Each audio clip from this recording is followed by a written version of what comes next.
Hello students, welcome to study hours. आज हम आपके लिए लेके आए हैं केमिस्ट्री क्लास 10th का chapter number 2, acid, basis and salt. ये आपका फर्स्ट पार्ट होगा जिसके अंदर हम लोग जस्ट इंट्रोडक्शन देखेंगे, classifications of acid and bases देखेंगे और उनकी डेफिनेशन देखेंगे।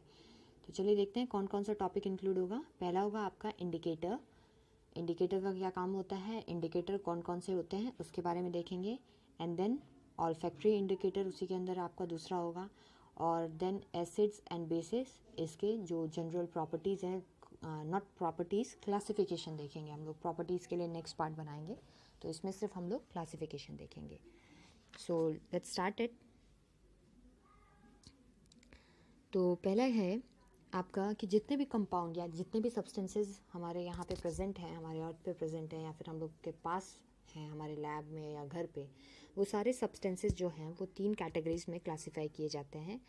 Either acid, basis and salt. या तो एसिड हैं या फिर बेसिस हैं या फिर वो सॉल्ट होंगे। ठीक है। सो इंडिकेटर क्या होता है, ये टर्म आप लोगों ने पहले भी सुन रखा होगा।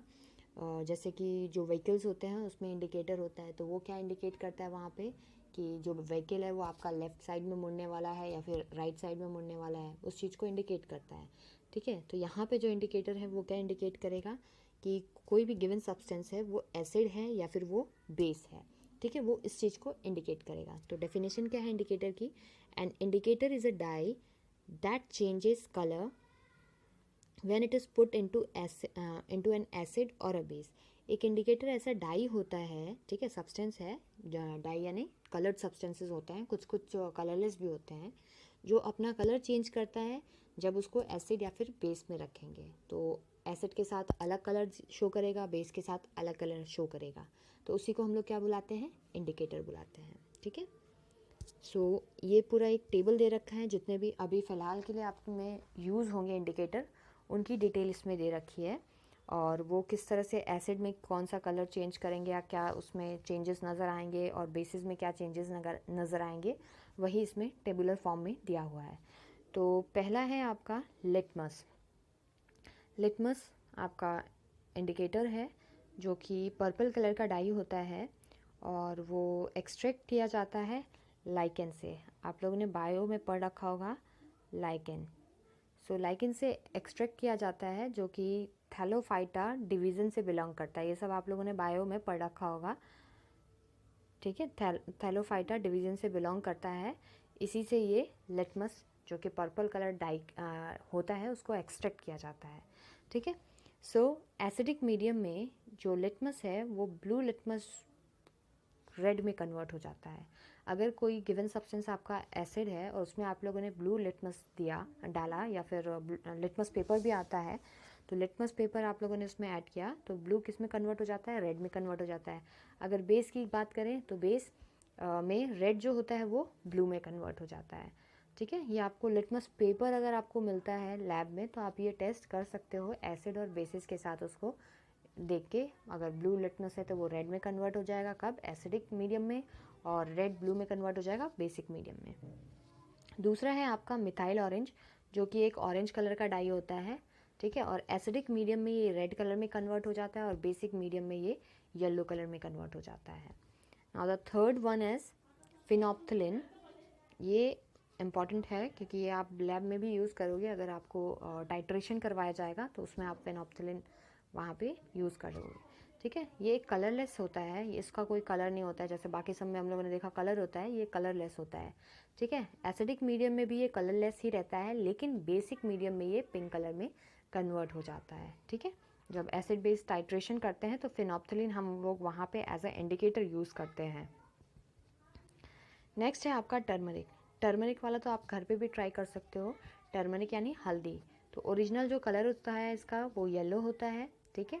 एसिडिक मीडियम में ये येलो ही रहता है, लेकिन बेसिक मीडियम में किस में कन्वर्ट हो जाता है, रेड कलर में। तो ये एक्सपेरिमेंट आप घर पे कैसे कर सकते हो, कभी आप लोगों ने देखा होगा कि कपड़े पे अगर हल्दी वल्दी लग जाता है तो क्या होता है, अगर उस पर आप एसिड डालो, एसिड, अब ये नहीं कि आप लेबोरेटरी वाला एसिड उठा के डाल दिया, एसिड यानी जैसे कि नींबू है, नींबू उस पर रगड़ा आप लोगों ने, तो येलो कलर उसका वहीं पे मेंटेन रहेगा, येलो येलो ही रहेगा। ठीक है।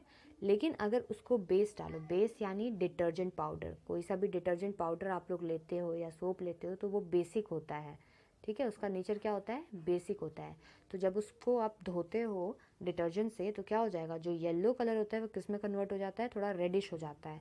ये आप लोगों ने नोटिस किया होगा अगर कभी आपके कपड़े पे हल्दी लगा होगा तो, ठीक है। और नहीं लगा है तो लगा के देख लीजिएगा, बाद में जो आपको पड़ेगी वो खा लेना, ठीक है। कपड़े पे हल्दी लगा के देख लेना और उसको डिटर्जेंट से धोना, रेड में कन्वर्ट हो जाएगा। दैट मीन्स डिटर्जेंट क्या है आपका, बेसिक नेचर का है।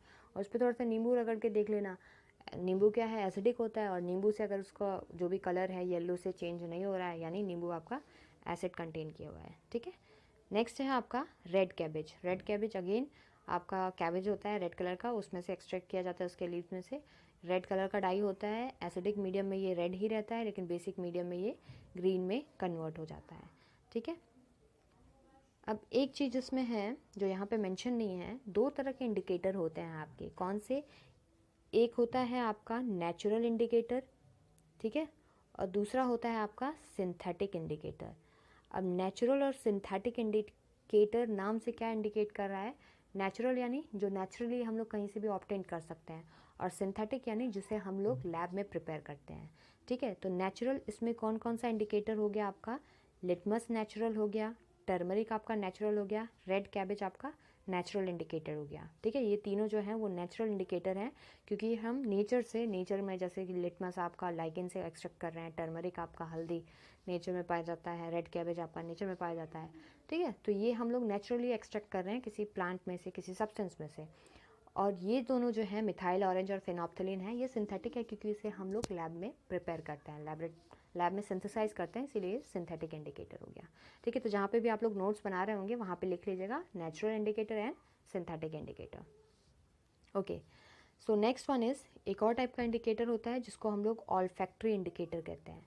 सो ऑल्फैक्टरी जो टर्म है that is something related to your nose, आपके स्मेल करने की पावर से। ऑल्फैक्टरी यानी स्मेल यानी नाक, आपकी जो नोज़ है उससे रिलेटेड है। तो ऐसे indicator those substances whose smell changes in acidic और बेसिक मीडियम, ऐसे सब्सटेंसेस जिसमें अगर हम एसिडिक या बेसिक कोई सा भी मीडियम डालते हैं तो उसका स्मेल अगर चेंज हो जाता है, that means it act as a olfactory indicator. So जो स्टूडेंट्स विजुअली इम्पेयर्ड होते हैं, जो आपका कलर चेंज नहीं देख सकते हैं कि रेड या ब्लू या ग्रीन कौन सा कलर चेंज हो रहा है इंडिकेटर से, वो स्मेल करके पता लगा सकते हैं कि वो जो गिवन सब्सटेंस है वो एसिड है या फिर वो बेस है। इसका दो एग्जांपल आप लोग का दे रखा है। पहला है आपका वेनिला एंड ओनियन, इन दोनों का आप लोग का कैरेक्टरिस्टिक स्मेल होता है। ओनियन आप लोगों ने घर पे होगा, अगर कभी सूंघा नहीं है तो जाके आप लोग ओनियन काट के देख सकते हैं, एक कैरेक्टरिस्टिक स्मेल होता है। और वेनिला का भी एक अच्छा सा फ्रेगनेंस होता है जो आप लोग केक वेक में खाते हो, ठीक है। सो क्या होता है, जो भी इनका कैरेक्टरिस्टिक स्मेल है, ओनियन का बुरा वाला स्मेल, वेनिला का अच्छा वाला smell, vanishes with basic solution. अगर इसमें कोई सा भी बेसिक सोल्यूशन आप डालोगे तो जो इसका स्मेल है वो वैनिश हो जाएगा, वो गायब हो जाएगा, जो कैरेक्टरिस्टिक स्मेल होता है वो गायब हो जाता है। अब ओनियन में जब आप लोग सैलेड खाते हो तो उसमें आप लोग सिट्रिक एसिड यानी नींबू डालते होगे, ठीक है। तो उस कंडीशन में जो प्याज होता है वो उसी तरह का स्मेल दे रहा होता है, उसके स्मेल में कोई इफ़ेक्ट नहीं आता है। तो क्यों, एसिड के साथ इसके स्मेल में कोई इफ़ेक्ट नहीं आएगा, लेकिन अगर कोई बेस इसमें डालोगे आप लोग तो इसका जो कैरेक्टरिस्टिक स्मेल है प्याज का वो चला जाएगा, ठीक है। तो अगर कोई सब्सटेंस ऐड कर रहे हो और बेस ओनियन का स्मेल या वेनिला का स्मेल गायब हो जा रहा है, दैट मीन्स वो सब्सटेंस कौन सा है, बेसिक है। और अगर नहीं हो रहा है दैट मीन्स एसिडिक है या फिर सॉल्ट होगा। नेक्स्ट देखते हैं एसिड। छोटी क्लासेस में आप लोगों ने डेफिनेशन पढ़ रखा होगा। एसिड्स आर दो सब्सटेंसेज विच आर सार इन टेस्ट, खट्टे होते हैं और टेस्ट भी कर रखा होगा बहुत सारे एसिड्स आप लोगों ने, जैसे कि नींबू में, ऑरेंज में, टोमेटो में, फिर इमली में, और बहुत सारे ऐसे सब्सटेंसेस हैं जो आप लोगों ने टेस्ट किया होगा जो खट्टे होते हैं। एप्पल, कच्चा एप्पल, तो उसमें भी आप लोग को खट्टा स्वाद आता है, that is because of the presence of acid, ठीक है। सो थोड़ा सा डेफिनेशन जो है इसका वो देख लेते हैं। सब्सटेंसेज विच डिसोसिएट्स और ionises in water to produce hydrogen और हाइड्रोनियम आयन, ऐसे सब्सटेंसेस जो डिसोसिएट होता है, अगर उसको पानी में हम लोग डिज़ोल्व करते हैं, ठीक है, जस्ट फॉर एग्जांपल HCl है, जब इसको हम लोग पानी में डालेंगे H2O में, तो ये डिसोसिएट होगा और क्या आपको देगा वहाँ पे H+ आयन देगा, हाइड्रोजन आयन और हाइड्रोनियम आयन। तो हम लोग बोलने के लिए हाइड्रोजन आयन बोल देते हैं, लेकिन जो H+ आयन है वो अकेले एग्जिस्ट नहीं कर सकता है, बहुत अनस्टेबल होता है। तो वो क्या करता है, H2O के मॉलिक्यूल के साथ जाके रिएक्ट कर लेता है और क्या बना देगा वहाँ पे H3O+। जो H+ है आपका यानी हाइड्रोजन आयन है, वो किससे जाकर रिएक्ट कर लेगा, H2O के मॉलिक्यूल से, और क्या बना देगा H3O+। तो ये आपका हाइड्रोनियम आयन होता है। तो अगर दोनों H+ आयन या फिर हाइड्रोनियम आयन बोलते हैं तो कोई दिक्कत नहीं है, लेकिन एग्जिस्ट किस फॉर्म में करता है, आपका हाइड्रोनियम आयन के फॉर्म में करता है, क्योंकि H+ बहुत अनस्टेबल है। ठीक है, अब यहाँ पे देख सकते हो H+ में क्या है, सिर्फ एक प्रोटॉन है, कोई इलेक्ट्रॉन नहीं है, तो अकेले एक प्रोटॉन है यहाँ पे, तो बहुत अनस्टेबल होता है। दैट्स वाई ये जाके H2O के साथ रिएक्ट करके हाइड्रोनियम आयन बना लेता है। ठीक है, so now it's classification on the basis of their sources, कौन से सोर्स से हम ऑब्टेन करते हैं उस बेसिस पे पहला क्लासिफिकेशन है। सो उसके अंदर आपका ऑर्गेनिक एसिड आता है और मिनरल एसिड आता है। अब ऑर्गेनिक एसिड क्या है, present in plant material and animals, ऐसे एसिड्स और ऐसे एसिड जो कि आपके प्लांट मटेरियल से या फिर हम लोग एनिमल्स में से उसको एक्सट्रैक्ट करते हैं, उसको हम लोग क्या बुलाते हैं, ऑर्गेनिक एसिड बुलाते हैं। और प्लांट मटेरियल और एनिमल से एक्सट्रैक्ट करने वाले एसिड जनरली आपके क्या होते हैं, वीक एसिड्स होते हैं। ठीक है, प्लांट मटेरियल वाले बहुत सारे एग्जांपल्स आप लोग को पता है, एग्जांपल देख लेते हैं यहाँ पे। ये आपका एसिटिक एसिड हो गया CH3COH, जो कि आपके विनेगर में मिलता है, सिरका। ठीक है, उसके बाद आपका टमाटर में कौन सा होता है, ऑक्सैलिक एसिड होता है आपका टमाटर में। ठीक है, इसी तरह आपके टैमरिंड यानी इमली में आपका टार्टरिक एसिड होता है। उसके बाद से ऑरेंज में या फिर नींबू में आपका सिट्रिक एसिड होता है। तो ये सारे एसिड आप लोग खा सकते हो, इसीलिए ये वीक एसिड हो गए। ठीक है, ये सारे एसिड्स आप लोग खा सकते हो, तो ये वीक एसिड हो गए। और फॉर्मिक एसिड, ये जो सेकंड एग्जांपल यहाँ पे दिया हुआ है HCOH, ये आपके बी स्टिंक में या फिर एंट स्टिंक में मिलता है। ठीक है, बी स्टिंक में या फिर एंट के स्टिंक में, यानी जब चींटी काटती है या फिर बी काटती है तो क्या आपको थोड़ा सा वहाँ पे जलन महसूस होता है, दैट इज़ बिकॉज कि वो जब काटते हैं तो ये फॉर्मिक एसिड इंजेक्ट कर देते हैं आपकी बॉडी में, जिसकी वजह से वहाँ पे आपको इरिटेशन और जलन फील होता है जिस पोर्शन पे भी काटा गया हो। ठीक है, तो ये फॉर्मिक एसिड है। तो एक चींटी ने या एक बी ने आपको काटा तो वो उतना टॉलरेट कर सकते हो, तो इसीलिए ये वीक एसिड है। ठीक है, अगर बहुत ज़्यादा काट दे तब ये आपके लिए खतरनाक हो सकता है, उस कंडीशन में आपके लिए खतरनाक होगा। एक काटेगा तो चलेगा, तो एक से कटवा सकते हो आप। ठीक है, मिनरल एसिड क्या है, मिनरल एसिड्स आपके जनरली स्ट्रांग होते हैं, एक दो एक्सेप्शन है जो स्ट्रांग नहीं होते हैं, नहीं तो स्ट्रांग होते हैं। ठीक है, prepared from minerals of earth, ये अर्थ के मिनरल से बनाए जाते हैं, यानी हम इसे लैब में प्रिपेयर करते हैं। एग्जाम्पल HCl, H2SO4, HNO3, ये सारे जो हैं आपके मिनरल एसिड हैं। अब यहाँ पे वीक और स्ट्रॉन्ग से मतलब क्या होता है, स्ट्रॉन्ग एसिड यानी जो कम्प्लीटली आयनाइज हो सके, यानी अगर उसके 10 मॉलिक्यूल्स आप लोगों ने ले रखे हैं तो 10 मॉलिक्यूल्स आपके टूट के H+ आयन 10H+ आयन दे। अगर 10 मॉलिक्यूल आपने HCl का ले रखा है तो वो पूरा कम्प्लीटली टूट के आपका 10H+ आयन दे, उसको हम लोग स्ट्रॉन्ग एसिड बुलाते हैं। ठीक है, और वीक में क्या होता है कि अगर आपने 10 मॉलिक्यूल CH3COH का लिया है तो उसमें से मान लीजिए 2 या 3 ही मॉलिक्यूल आपका टूट रहा है और H+ आयन दे रहा है, और बाकी आपका एज इट इज़ CH3COH के फॉर्म में है। ठीक है, तो यही वीक और स्ट्रॉन्ग का मतलब हुआ। हाँ, मिनरल एसिड में एक दो एक्सेप्शन होते हैं जो स्ट्रॉन्ग नहीं होते हैं, जैसे कि कार्बोनिक एसिड हो गया H2CO3। ये एसिड कहाँ मिलता है, तो ये आपके कोल्ड ड्रिंक में मिलता है। कोल्ड ड्रिंक में जब CO2 गैस डाली जाती है, जो फिज़ आता है कोल्ड ड्रिंक में, वो CO2 गैस की वजह से होता है। और कोल्ड ड्रिंक में आपका वाटर होता ही है, तो CO2 गैस वाटर में डिज़ोल्व होकर आपका कार्बोनिक एसिड बनाता है। तो कोल्ड ड्रिंक भी आप पी सकते हो, दैट मीन्स वो आपका वीक एसिड है।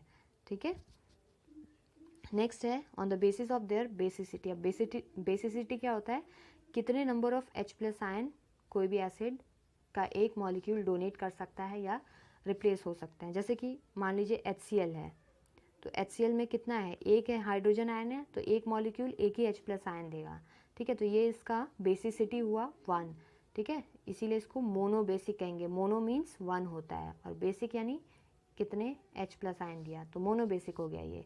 अब एक और एग्जांपल लेते हैं हम लोग, CH3COOH। अब यहाँ पे हाइड्रोजन तो आपको 3 4 हाइड्रोजन दिख रहे हैं, लेकिन H+ कितना आएगा, यहाँ पे सिर्फ एक आएगा।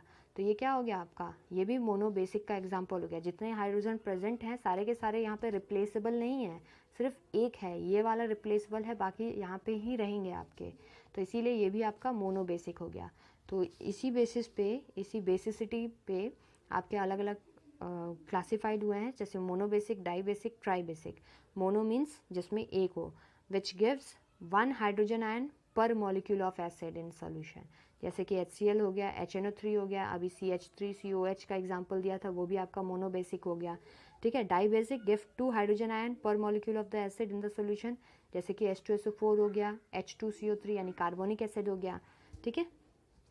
ट्राई बेसिक या पॉली बेसिक भी बोल देते हैं, gives 3 hydrogen ion per molecule of acid, जैसे कि H3PO3 हो गया, ठीक है। तो ये इसके एग्जाम्पल्स हो गए on the classification on the basis of basicity। Next classification है आपका, बेसिसिटी को आप लोग डिफाइन कर सकते हो, number of replaceable hydrogen ions, कितने हाइड्रोजन आयन को रिप्लेस किया जा सकता है, उसी को बेसिसिटी बोलते हैं। इसी तरह अगर एसिडिटी बोले तो number of replaceable OH negative ion. तो इस तरह से आप लोग एसिडिटी और बेसिसिटी को डिफाइन कर सकते हो, ठीक है। On the basis of amount of water, किस एसिड में कितना अमाउंट प्रेजेंट है उसके बेसिस पे भी क्लासिफाई कर सकते हैं, कंसनट्रेटेड एसिड और डाइल्यूट एसिड। तो कंसनट्रेटेड एसिड क्या होता है, contains minimum possible amount of water, यानी कम से कम, कितना भी कम से कम उसमें पानी प्रेजेंट होता है, वाटर प्रेजेंट होता है, और जिसमें ज़्यादा अमाउंट में वाटर प्रेजेंट हो वो आपका डाइल्यूट होता है, ठीक है।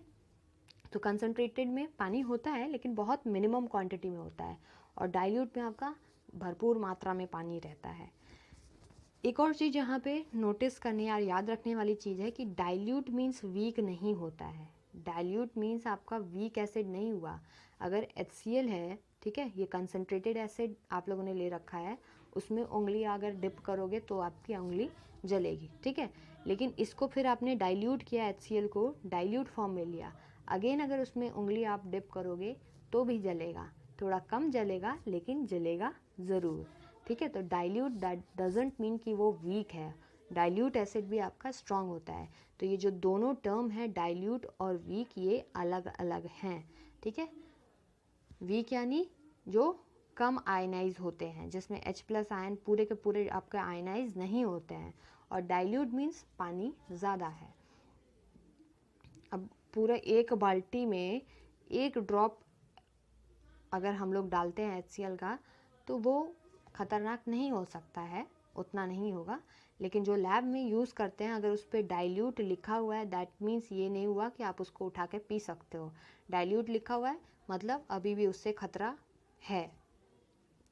नेक्स्ट, अब एसिड को डाइल्यूट कैसे करते हैं, कंसनट्रेटेड को ही हम लोग डाइल्यूट में कन्वर्ट करते हैं, लेकिन कैसे करते हैं, दो तरीके हो सकते हैं आपके। एक कि एसिड है ये आपका और ये आपका वाटर है, तो दो कंडीशंस हो सकती हैं, या तो एसिड को वाटर में डाल दो या फिर वाटर को एसिड में डाल दो। तो करना क्या चाहिए हम लोग को, वाटर को एसिड में कभी भी नहीं डालना चाहिए, ठीक है। क्यों, क्योंकि जो एसिड और वाटर का रिएक्शन होता है वो हाईली एक्सोथर्मिक होता है। एक्सोथर्मिक मतलब जब एसिड और वाटर रिएक्ट करते हैं तो lot of amount of heat energy release होती है, ठीक है। जैसे कि गरम तवे पे, अगर तवा गरम है, आप लोगों ने देखा होगा डोसा बनाता है जब, तो गरम तवे पे पानी उस पर डालता है, पानी उस पर स्प्रे करता है, तो जो पानी स्प्रे करता है तो उस पर छन छन ऐसे कुछ आपके वेपर्स भी नज़र आते होंगे, छक से आवाज़ आती है, ठीक है। तो क्या है वहाँ पे एक्सोथर्मिक है। वाटर जो है, पानी तो ठंडा है लेकिन जब उसको तवे पे डाला तो वो छींटे भी पड़ सकते हैं आप पे, वो पानी के तो हल्के फुल्के छींटे भी पड़ते हैं। तो पानी जो है तुरंत गर्म है, तवा एकदम गर्म है, तो पानी, ठंडा पानी उस पर डाला तो वो तुरंत वेपर में कन्वर्ट हो गया, ठीक है, तो उसके छींटे भी आप पे पड़ जाते हैं।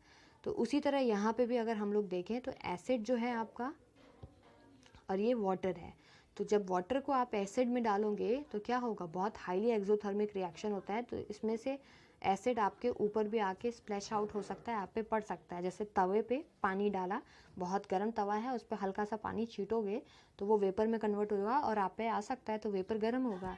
उसी तरह ये एसिड जो है वो आप पे स्प्लैश आउट हो सकता है, या फिर बीकर जो आप लोगों ने ले रखा है वो टूट सकता है, ब्रेक हो सकता है, ठीक है। दूसरी कंडीशन क्या है कि आप एसिड को वाटर में डालो, धीरे धीरे करके एसिड को वाटर में डालो। क्यों? क्योंकि ये वाटर है, अगर आप थोड़ा सा एसिड इसमें डालोगे और उसको स्टिर करोगे तो जितनी भी एनर्जी यहाँ पे रिलीज होगी वो क्या करेगा, रेस्ट ऑफ द वाटर क्या उसको एब्जॉर्ब कर लेगा, ठीक है। पानी ठंडा है तो जो भी एक्सेसिव अमाउंट ऑफ एनर्जी वहाँ पे रिलीज हो रही है वो उसको एब्जॉर्ब कर लेगा। फिर थोड़ा सा और एसिड डालो एंड देन उसको स्टिर करो, अगेन उस एनर्जी को वो एब्जॉर्ब कर लेगा। अगेन थोड़ा थोड़ा करके हम लोग डालते रहते हैं। तो ये करेक्ट प्रोसेस है फॉर डाइल्यूटिंग एन एसिड। क्या है? The process of mixing of concentrated acid with water is highly exothermic, ठीक है। The dilution of concentrated acid should always be done by adding concentrated acid to water gradually with stirring and not. The dilution of concentrated acid should always be done by adding concentrated acid to water gradually with stirring and not by adding water to concentrated acid. आप water में थोड़ा थोड़ा acid डालें और उसको gradually आप लोग उसको हिलाते रहें, स्टिर करते रहें और उस तरह से वो डाइल्यूट हो सकता है, ठीक है। तो ये करेक्ट प्रोसेस है। इस पे क्वेश्चंस आते हैं, बोर्ड एग्जाम्स में भी इस पे क्वेश्चंस बनते हैं। अब तक जो हम लोगों ने पढ़ा पीछे में, ये डाइबेसिक मोनोबेसिक उतना ज़्यादा कभी नहीं पूछा गया है, ठीक है, कंसनट्रेटेड डाइल्यूट। लेकिन इस पे क्वेश्चंस आते हैं कि how to dilute an acid, acid को किस तरह से डाइल्यूट किया जा सकता है, ठीक है। तो इसमें आप ये पूरा हाईली एक्सोथर्मिक रिएक्शन होता है, तो किसको किस में मिलाना चाहिए, क्यों मिलाना चाहिए, ताकि जो भी एक्सेसिव अमाउंट ऑफ एनर्जी वहाँ पे रिलीज होगी वो वाटर एब्जॉर्ब कर लेगा, तो ये आपको पता होना चाहिए। नेक्स्ट आते हैं बेसिस। बेसिस का टेस्ट बिटर होता है, यानी कड़वा होता है, ठीक है। A base and a base is a substance which dissociate or ionizes on dissolving in water to produce hydroxyl ion. Base ऐसे substances होते हैं जो कि जब वाटर में उनको डिसॉल्व करते हैं हम लोग तो वो क्या प्रोड्यूस करते हैं, हाइड्रोक्सिल आयन प्रोड्यूस करते हैं, यानी OH नेगेटिव आयन प्रोड्यूस करते हैं, ठीक है। अब इसका क्लासिफिकेशन है, इसमें ज़्यादा क्लासिफिकेशन नहीं है। जैसे कि आपका स्ट्रॉन्ग बेस हो गया, वीक बेस हो गया। स्ट्रॉन्ग बेस जो कि कम्प्लीटली आयनाइज हो जाएंगे, इसी तरह स्ट्रॉन्ग एसिड में भी बताया था वो जो कम्प्लीटली आयनाइज हो जाते हैं। वीक बेस आपके पार्शली आयनाइज होते हैं। तो एग्जांपल में क्या है आपके NaOH, KOH, ये फर्स्ट और सेकंड ग्रुप के एलिमेंट्स के बेसिस होते हैं, एक्सेप्ट मैग्नीशियम एंड कैल्शियम जो कि वीक बेसिस हैं, और साथ ही साथ अमोनियम हाइड्रोक्साइड। तो ये कुछ एग्जांपल्स हैं आपके strong acids and weak bases के, ठीक है। अब एक और चीज़ इसमें बता दें कि ये जो हम लोगों ने हाइड्रोक्सिल आयन और हाइड्रोनियम या H+ आयन डिसोसिएट होकर प्रोड्यूस करता है एसिड और बेसिस, ये हम लोगों ने आर्हेनियस कॉन्सेप्ट के थ्रू बता रखा है, ठीक है। बहुत सारे एसिड्स को डिफाइन करने के लिए बहुत सारे साइंटिस्ट ने कॉन्सेप्ट दे रखे थे, तो उसी में से एक साइंटिस्ट थे आर्हेनियस, उन्होंने ये कॉन्सेप्ट दिया था कि अगर पानी में डिसॉल्व करते हैं तो H+ आयन या फिर हाइड्रोनियम आयन प्रोड्यूस होगा तो उसको एसिड कहेंगे, और अगर हाइड्रोक्साइल आयन प्रोड्यूस होगा तो उसको बेस कहेंगे। इसके अलावा भी आपके दो कॉन्सेप्ट हैं, एक Lewis acid and base concept है, दूसरा Bronsted and Lowry acid and base concept है, तो वो कभी किसी और वीडियो में हम आपको बता देंगे। तो टिल देन इसके बाद हम सेकंड पार्ट लेके आएंगे जिसमें हम लोग प्रॉपर्टीज़ एसिड और बेसिस के, उनके केमिकल रिएक्शंस के बारे में आपको बताएंगे। Thanks for watching video. Please अगर आपको पसंद आए तो लाइक शेयर कमेंट ज़रूर कीजिए।